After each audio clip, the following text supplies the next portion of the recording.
What's up everybody, it's Shane here at Waiting to be Seen, and I want to welcome you to this week's video. Today, rather than give you something of a direct tip or a trick or a hint, I thought I'd give you an indirect one by talking about how creativity can triumph over budget. This is how we do it. In December last year, I actually signed up with an agency so that I could have some opportunities to do a little bit of background extras work. Now, primary reason isn't because I wanted to be in front of camera, it's actually because I wanted to get a bit of a behind the scenes look at some full-blown, big budget kind of productions. And to that end, this year I have already achieved that goal. I've been on set for 5 big budget commercials as at today, as well as a small little scene on an Aussie TV program, and I've been able to see firsthand how having access to a big budget is a really excellent tool in the right hands. What I want to encourage you with today is the fact that as content creators, you and I, we actually don't need to have a big budget in order to make something that's really good looking. We just need honed skills, a clear vision, and that willingness to make something as great as possible with whatever it is that we have access to. Now, depending on your age or whether you've been in a coma for the last few years, you may never have heard of Pentatonix.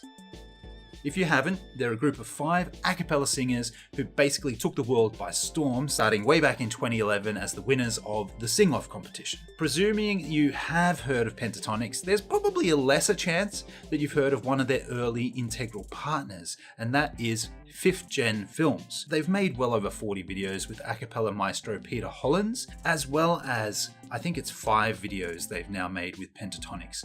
And look, in those early days, their video kit was really basic. It was a couple of 5Ds, I'm talking like a Mark II and a Mark III, and a GoPro Hero 3. It's not as though they were using an Arrive Red or something along those lines, you know? And yet, I looked at it today, one of their best known works with 306 million views is definitely the Daft Punk medley. I rewatched it earlier this week and was reminded just how impressive it was.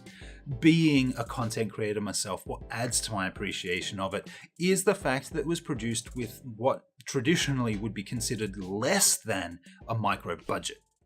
Buy it, use it, break it, fix it, trash it, change it, mail, upgrade it, charge it, point it, zoom it, press it, snap it, work it, quick erase it, write it, cut it, paste it, save it, load it, check it, quick rewrite it, plug it, play it, burn it, rip it, drag and drop it, zip, unzip it. The original plan for that Daft Punk video actually fell through due to a location change. I mean, have you ever been there? It is absolutely frustrating, isn't it? But with some excellent indie instincts, Fifgen pulled together something that turned out to be remarkable. They were able to adapt for this video. They just took a completely different approach to the shoot. They had a fresh plan in mind. Things like makeup, the contact lenses, the glow sticks. These were simple tweaks that they kind of put into place to help differentiate their work from the stuff that they'd done with Hollins.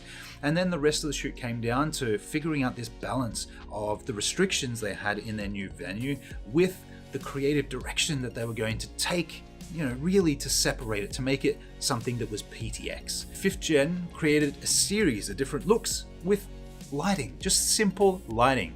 A ring light look with some cooler tones. They had some warm tones with a bit of a smoke machine haze in the background.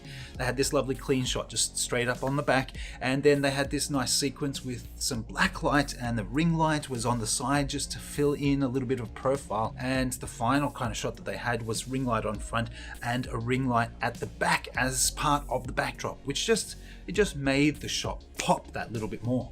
Taking these simple elements though into post-production, that's where the creativity kind of went up to another level. I was reading actually that all 3 of the Fifgen team, they have a musical background themselves. So I think that actually shows as a real strength in this video. There's this excellent musicality. By adding another little simple effect, seemingly simple effect, that kind of iOS foggy glass sort of look, the video just pushed up another level. It made it really kind of new and fresh and gave it a lovely vibe that was distinctly PTX. I think that's great. And so while having an Arrive Red might be great, I really don't think that you need it or a few $100,000 of budget in order to get the job done.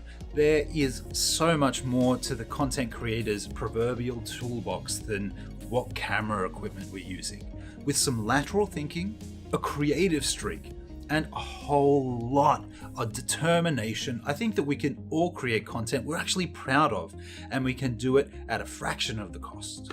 If you've enjoyed today's encouragement, then please click on the thumbs up button down below. And if you think that this and the other content I make available on my channel might be of use to you, then why not consider subscribing to the channel today as well. Click on the big red subscribe button down below, click on the notification bell right alongside that, and YouTube, they'll do the rest. They will let you know as soon as the latest content drops week to week.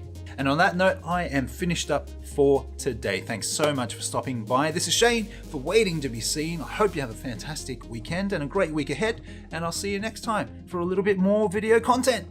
See you around. Bye. That's gonna leave a mark. What?